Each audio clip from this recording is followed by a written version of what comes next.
করোনার মধ্যে গত অর্থবছর কালো টাকা সাদা করেছেন 12,000 জন। বৈধ হয়েছে 20,500 কোটি টাকা।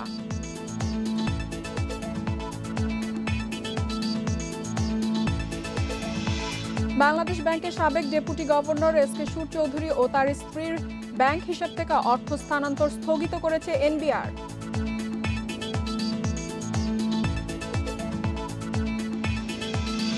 ন্যায্য মূল্যে টিসিবির পণ্য কিনতে স্বল্প আয়ের মানুষের ভিড়, সামাজিক দূরত্ব মানছে না কেউই।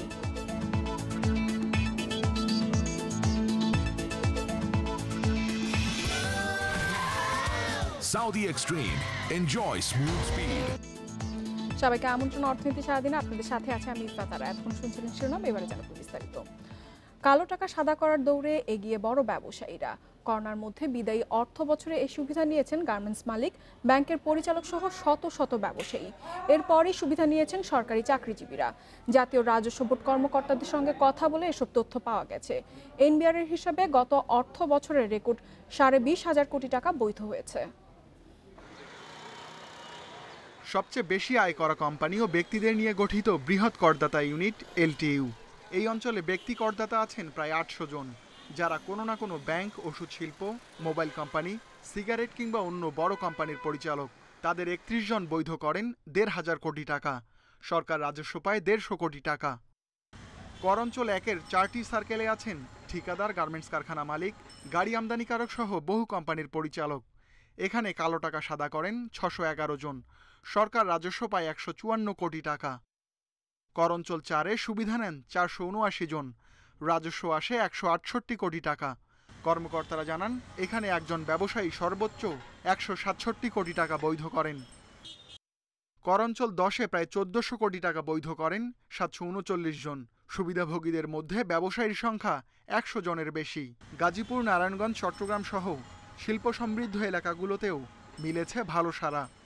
অবৈধ এবং অন্যায় পথে যারা সম্পদ সংগ্রহ করেছেন তাদের তো একটি বাংলাদেশের আইনি কাঠামোর ভিতরে, শাস্তিমূলক ব্যবস্থার ভিতরে আনতে হবে। নিঃসন্দেহে ঘুষ দুর্নীতির সাথে যারা যুক্ত, সেই জায়গাটাতে আমাদের সুশাসন প্রতিষ্ঠা করা জরুরি। একই সাথে গুরুত্বপূর্ণ হলো যে একটা বিপুল অংশের মানুষ যারা হয়তো বৈধ পথে আয় করেছেন কিন্তু কর সঠিকভাবে দেননি, তাদেরকেও আমাদের এই কর কাঠামোর ভিতরে আনতে হবে। এনবিআর এর তথ্য বলছে 7,055 জন বৈধ করেন নগদ টাকা, ব্যাংক আমানত ও সঞ্চয়পত্র। জমি ও ফ্ল্যাট বৈধ করেন 2,873 জন, আর পুঁজিবাজারে বিনিয়োগ করেন মাত্র 286 জন। একজন যদি 5 বছর আগে কালো টাকা করে থাকে, সে কিন্তু 5 বছর ধরে এটাকে বিনা সুদে এই কর আয়টাকে ব্যবহার করেছে। সেজন্য এখানে একটা ইন্টারেস্ট পেনাল্টি থাকা উচিত ছিল। প্রদর্শিত আয়কে প্রদর্শন করানো যায়, কিন্তু যেটা বেআইনি ভাবে অর্জিত অর্থ, সেটাকে কিন্তু প্রদর্শন করাটা গ্রহণযোগ্য হয় না। চলতি অর্থ বছরে কালো টাকা সাদা করার সুযোগ আরও বাড়ানো হয়েছে, তবে গুনতে হবে 25% কর ও করের 5% জরিমানা। গত অর্থ বছরে মাত্র 10% করেই টাকা বৈধ করা গেছে। Ruhul Amin, independent news, Dhaka. বাংলাদেশ ব্যাংকের সাবেক ডেপুটি গভর্নর এসকে সুর চৌধুরী ও তার স্ত্রী সুপর্ণা সুর চৌধুরীর ব্যাংক হিসাব থেকে অর্থ উত্তোলন ও স্থানান্তর স্থগিত করেছে জাতীয় রাজস্ব বোর্ড। বুধবার রাজস্ব বোর্ডের গোয়েন্দা সেল থেকে সব ব্যাংকে এই নির্দেশনা পাঠানো হয়। পরবর্তী নির্দেশ না দেওয়া পর্যন্ত তাদের ব্যাংক হিসাব থেকে অর্থ উত্তোলন ও স্থানান্তর বন্ধ রাখতে বলা হয়েছে। বিভিন্ন আর্থিক প্রতিষ্ঠান দখল করে 3,500 কোটি টাকা আত্মসাতে অভিযুক্ত পিকে হালদারকে সহযোগিতার অভিযোগ রয়েছে সুর চৌধুরীর বিরুদ্ধে। পিকে হালদারের বিভিন্ন আর্থিক অনিয়ম চাপা দিতেন বলেও অভিযোগ রয়েছে তার বিরুদ্ধে। এর আগে গেল ফেব্রুয়ারিতে এসকে সুর চৌধুরী ও তার পরিবারের সদস্যদের অ্যাকাউন্ট তলব করে এনবিআর।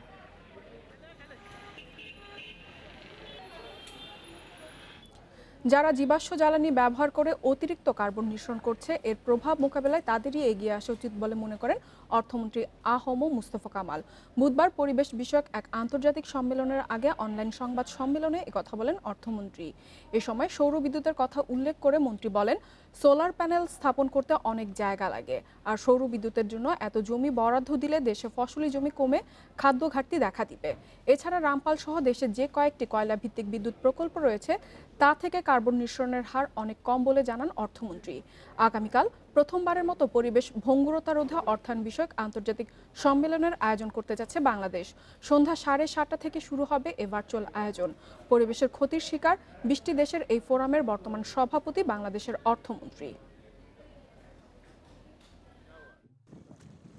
কার্বন এমিট করে, যারা ফসিল ফুয়েল বেশি ইউজ করে এবং যারা ইলেকট্রিসিটি জেনারেট করে ইউজিং অল ফসিল ফুয়েলস, সেখানে কোনো রিনিউয়েবলস নাই, সোলার এনার্জি নাই, গ্রিন এনার্জি নাই, তারা রেসপন্সিবল এবং তারা রিচ কান্ট্রিজ। বাজারে নিত্যপণ্যের দাম চড়া, তাই লকডাউনের মধ্যে ন্যায্য মূল্যের চিনি, ডাল ও তেল কিনতে রাজধানীর বিভিন্ন এলাকায় টিসিবি ট্রাকের সামনে ভিড় জমিয়েছে মানুষ। তবে এ সময় সামাজিক দূরত্ব বজায় রাখছে না কেউই। অনেকে আবার বেশি করে পণ্য কিনে বাজারে বিক্রি করছে বলে অভিযোগও উঠেছে। করোনায় চাকরি হারিয়ে প্রবাসী কামাল হোসেন ফিরে এসেছেন দেশে। আর্থিক সংকটে কম মূল্যে টিসিবি থেকে পণ্য কিনতে এসেছেন তিনি। করোনার কারণে এসে পড়ছি সৌদির থেকে, এখন তো আর জব নেই আমার কাছে, এইখানে একটু সস্তা পাওয়া যায়, এই জন্য আসছি। চাকরিজীবী মেহেদি হাসান ও গৃহশিক্ষক রুবেল সহ আরও অনেকেই আছেন আর্থিক টানাপোড়েনে, তাই ন্যায্য মূল্যে টিসিবির পণ্যই তাদের ভরসা। করোনার কারণে বর্তমান পরিস্থিতি খারাপ, তাই এখানে কম মূল্যে পাচ্ছি আমরা, এই জন্য এখান থেকে টিসিবির পণ্য নিতে আসছি। করোনার মধ্যে টিউশন একটু কমে গেছে, এই জন্য একটু আর্থিক প্রবলেমের কারণে এখন আমরা এইসব টিসিবি থেকেই কালেক্ট করতেছি। তবে পণ্য কিনতে এসে কেউই মানছেন না সামাজিক দূরত্ব, অনেকে আবার মাস্ক ব্যবহার করছেন না। মাস্ক ছিল নষ্ট হয়ে গেছে, ফালাই দিয়েছে। ক্রেতাদের অভিযোগ টিসিবি থেকে বেশি পণ্য কিনে অনেকে বাজারে বিক্রি করছেন। বাজারে বিক্রি করবো কইরা কইরা আবার এসে দাঁড়াবে। ওনারা বলে কি ওনারা যে পিছনে লাইন ধরে নিতে পারে তার নেই। চাহিদা বেশি থাকায় 2.5 ঘন্টার মধ্যেই শেষ হয়ে যায় বিক্রি। ফলে দীর্ঘ লাইনে দাঁড়িয়ে থেকে পণ্য না পেয়ে বাড়ি ফিরে যাচ্ছেন অনেকে। যে মাল দেয়, মালে মনে করেন যে যত লোক দাঁড়ায়, মানে ক্রাইসিস হয় না, সবারই দিতে পারি না। লকডাউন ও কোরবানি ঈদ সামনে রেখে সোমবার থেকে সারা দেশে 450টি ভ্রাম্যমাণ ট্রাকের মাধ্যমে পণ্য বিক্রি করছে সরকারি বিপণন সংস্থা টিসিবি। একজন ভোক্তা সর্বোচ্চ 4 কেজি চিনি, 2 কেজি মসুর ডাল ও 5 কেজি সয়াবিন তেল কিনতে পারবেন। Irin Khatun, Independent News. তাতে মেইনলাইন অপারেটরদের মধ্যে যৌথ পরিবহন চুক্তির উদ্যোগ নেওয়া হয়েছে। এর ফলে এক কোম্পানির জাহাজ অন্য অপারেটর কন্টেনার পরিবহন করতে পারবে। একই সঙ্গে সিঙ্গাপুর এবং কলম্বোর বদলে নতুন ট্রান্সশিপমেন্ট বন্দর ব্যবহারেরও পরিকল্পনা হচ্ছে। বুধবার নৌ পরিবহন মন্ত্রণালয়ের এক ভার্চুয়াল সভায় এসব তথ্য জানানো হয়। বড় জাহাজ বা মাদার ভেসেল আসে না চট্টগ্রাম বন্দরে, তাই সেসব জাহাজে পণ্য তুলতে বা আনতে কন্টেনার পাঠাতে হয়। তাই এজন্য বর্তমানে কলম্বো এবং সিঙ্গাপুর বন্দর ব্যবহার করছেন ব্যবসায়ীরা, যেখানে বাড়তি চাহিদার কারণে গেল কয়েক দিনে পণ্য জাহাজীকরণের খরচ 4 গুণের মতন বেড়ে গেছে। এমন অবস্থায় বড় জাহাজে পণ্য তুলতে চীন, কোরিয়া এবং সাংহাই বন্দর ব্যবহার করতে চায় সরকার। বড় ধরনের কোনো সমস্যা হিসেবে দেখা যায়নি, তবে আমাদের এখন কিছু সমস্যা মোকাবেলা করার জন্য ভবিষ্যতে আমাদের এখন কিছু পদক্ষেপ নিতে হবে। বন্দরে চলমান সংকট নিরসনে অনলাইনে আলোচনায় ব্যবসায়ীরা কম গভীরতার মাদার ভেসেল চট্টগ্রামে আনার উদ্যোগ নেওয়ার তাগিদ দেন। পরামর্শ দেওয়া হয় নতুন শিপিং কোম্পানিগুলোকে বন্দর ব্যবহারের অনুমতি দেওয়ার। একই সঙ্গে চট্টগ্রাম বন্দর কেন্দ্রিক যে কোনো সমস্যা নিরসন এবং প্রয়োজনীয় ব্যবস্থা নেওয়ার জন্য সংশ্লিষ্ট সব পক্ষকে নিয়ে একটি টাস্কফোর্স গঠনেরও সিদ্ধান্ত হয় অনলাইন বৈঠকে। ইফা তারা, ইন্ডিপেন্ডেন্ট নিউজ। করোনা মহামারীর মধ্যে গত অর্থবছর রাজস্ব আদায়ে সর্বোচ্চ প্রবৃদ্ধি অর্জন করেছে চট্টগ্রাম কাস্টমস হাউস। পাশাপাশি একক প্রতিষ্ঠান হিসেবে প্রথমবারের মতন 50,000 কোটি টাকার বেশি রাজস্ব আয় হয়েছে। অনিয়ম ও চোরাচালান বন্ধ এবং শুল্ক ফাঁকি প্রতিরোধে কঠোর পদক্ষেপের ফলে এ অর্জন সম্ভব হয়েছে বলে জানিয়েছে শুল্ক কর্তৃপক্ষ। আগে থেকেই রাজস্ব আয়ে শীর্ষ প্রতিষ্ঠান ছিল চট্টগ্রাম কাস্টম হাউস। করোনার মধ্যেও দেশের সার্বিক আমদানি রপ্তানি সচল রয়েছে, যার প্রভাব পড়েছে প্রতিষ্ঠানটির রাজস্ব আহরণে। গেল 2.5 দশকে চট্টগ্রাম কাস্টম হাউসের রাজস্ব আদায়ে সবচেয়ে বেশি প্রবৃদ্ধি ছিল 2007-08 অর্থ বছরে 30.46%। সেবার আয় হয়েছিল 13,900 কোটি টাকার কিছু বেশি। গেল অর্থ বছরে প্রবৃদ্ধির সেই রেকর্ড ভাঙতে না পারলেও গড়েছে নতুন ইতিহাস। 23% বেশি প্রবৃদ্ধি নিয়ে 51,565 কোটি টাকা রাজস্ব আদায় করেছে চট্টগ্রাম কাস্টম হাউস, যা আগের অর্থ বছরের চেয়ে 9,800 কোটি টাকা বেশি। কাস্টম কর্মকর্তারা বলছেন শিল্পের কাঁচামাল, ভোজ্য ও জ্বালানি তেল এবং যন্ত্রপাতি খাত থেকেই সবচেয়ে বেশি রাজস্ব পাওয়া গেছে। এটা সর্বস্তরের কর্মকর্তা কর্মচারী, ব্যবসায়ী মহল এবং আমাদের এখানে যে যারা সিএনডব্লিউ আছে সহায়তা করে, এই সবাই মিলেই আমরা কাজ করছি দেখেই আমাদের প্রবৃদ্ধি অর্জন করা সম্ভব হয়েছে আমরা মনে করি।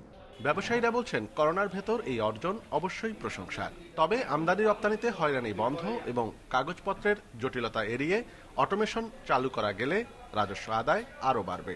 এনবিআর এর আমরা বন্ড কাস্টম থেকে যতটুকু সহযোগিতা পেয়েছি, কিছুটা অনিয়ম আছে, কিছুটা সমস্যা আছে, সেগুলি যদি সুন্দরভাবে আমাদেরকে সহযোগিতা করে তাহলে রেভিনিউ ইনকাম বাড়াবে, এখানে কোনো ডাউট নেই। যারা ফরেন ইনভেস্টররা আসতেছে তারা কিন্তু প্রথমেই যদি কাস্টমসের কাছে যায় পেপার সাবমিট করার পরে যদি তাদের কোনো কারণে দীর্ঘ সময় লাগে পণ্য ডেলিভারি করতে, তারা কিন্তু এক সময় তারা দেশের প্রতি বা দেশের বিনিয়োগ করার প্রতি আগ্রহ কিন্তু তাদের প্রথম ধাক্কাটা কিন্তু কাস্টম থেকে আসে যদি কোনো কারণে দেরি হয়।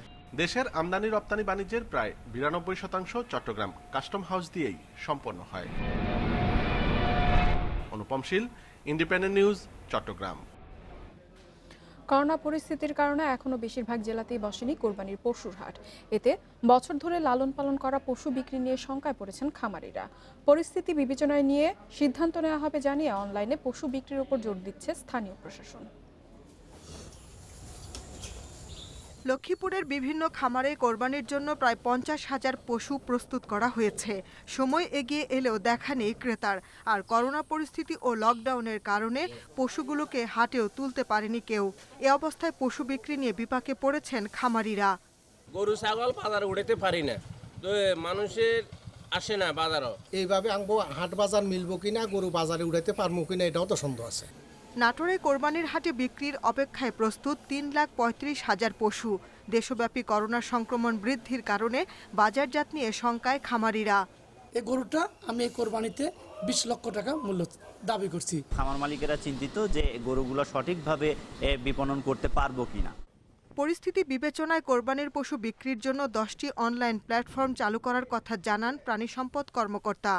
অনলাইন প্ল্যাটফর্ম করেছি, সেই অনলাইন প্ল্যাটফর্ম সহ আমাদের জেলা প্রশাসন এবং পুলিশ প্রশাসনের সহায়তায় এই সমস্ত পশুকে অন্য জেলায় নেওয়ার প্রয়োজনীয় ব্যবস্থা আমরা করব। গোপালগঞ্জে এখনো বসেনি পশুর হাট। যারা ঋণ নিয়ে কোরবানির পশু পালন করছিলেন, করোনার কারণে বিপাকে পড়েছেন তারা। 40 থেকে 50,000 টাকা খরচ পড়ে গেছে একটা গরু পালতে। এই মহামারীর কারণে যদি হাট না বসে তাহলে আমরা দুশ্চিন্তায় আছি যে এই গরুগুলো কিভাবে বিক্রি করব। জেলা প্রাণী সম্পদ অধিদপ্তরের অনলাইন পেজে পশু বিক্রির উদ্যোগ নেওয়া হয়েছে। অনেক খামারি তাতে ছবি পোস্ট করে পশু বিক্রির চেষ্টাও করছেন। 5টি অনলাইন প্ল্যাটফর্মের মাধ্যমে খামারিরা তাদের উৎপাদিত গবাদি পশু অনলাইনের পাশাপাশি অনুমোদিত গরুর হাটে ক্রয় বিক্রয় করতে পারবেন। কোরবানি পশুর ন্যায্য দাম এবং দ্রুত বাজারজাতে প্রশাসনের সহযোগিতা চেয়েছেন প্রান্তিক খামারিরা। Shahnaz Parvin, Independent News desk.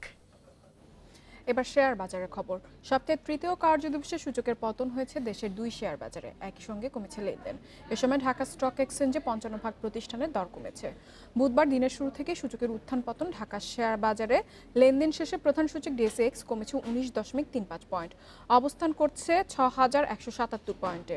মোট লেনদেন হয়েছে 1,577 কোটি 55 লাখ টাকার শেয়ার, যা আগের দিনের থেকে 212 কোটি টাকা কম। হাত বদলে অংশ নিয়ে 372টি কোম্পানি ও মিউচুয়াল ফান্ডের মধ্যে দর বেড়েছে 142টির, কমেছে 205টির এবং অপরিবর্তিত আসে 25টি কোম্পানির শেয়ারের দর। অন্যদিকে চট্টগ্রাম স্টক এক্সচেঞ্জে সার্বিক সূচক কমেছে 74.32 পয়েন্ট, লেনদেন হয়েছে 78 কোটি 30 লাখ টাকা। এবার জানাবো বিশ্বের প্রধান মুদ্রার সঙ্গে টাকার আজকের বিনিময় হার। দর অপরিবর্তিত রয়েছে। যুক্তরাষ্ট্রের ডলারের বিনিময় হচ্ছে 84 টাকা 90 পয়সায়। যুক্তরাজ্যের পাউন্ডের দর কমেছে, বিনিময় হচ্ছে 120 টাকা 7 পয়সায়। কমেছে ইউরোর দর, বিনিময় হচ্ছে 102 টাকা 39 পয়সায়। দর অপরিবর্তিত রয়েছে। ভারতীয় রুপির বিনিময় হয়েছে 1 টাকা 24 পয়সায়। সৌদি আরবের রিয়ালের দর অপরিবর্তিত রয়েছে, বিনিময় হচ্ছে 22 টাকা 74 পয়সা। দর অপরিবর্তিত। আরব আমিরাতের দিরহামের বিনিময় হচ্ছে 23 টাকা 23 পয়সায়। কুয়েতি দিনারের দর কমেছে, বিনিময় হচ্ছে 283 টাকা 31 পয়সায়। মালয়েশিয়ান রিঙ্গিতের দর কমেছে, বিনিময় হচ্ছে 20 টাকা 52 পয়সায়। আর এই ছিল অর্থনীতি সারাদিনের আজকের আয়োজনে। আমন্ত্রণ আমাদের পরের সংবাদে।